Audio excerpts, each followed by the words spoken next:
కంటే ఎక్కువ ప్రేమిస్తేనే నువ్వు ఆయనకు శిష్యుడు అవ్వట. దేవుని ప్రేమించేది ఇది ప్రతిస్పందన.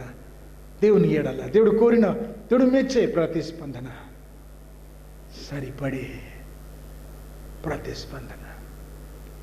చెప్పిన కదా, కనబడే మనిషిని ప్రేమించకపోతే కనబడని దేవుని ఎట్లా ప్రేమిస్తాం? మొదటి యోహాను పత్రిక 4:20 చదువు.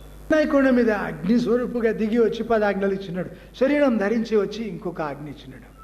ఆ దేవుడే నాలాగా ప్రేమించమన్నాడు కదా, తనలాగా మనుషులను ప్రేమించమన్నాడు. ఎట్లాగా?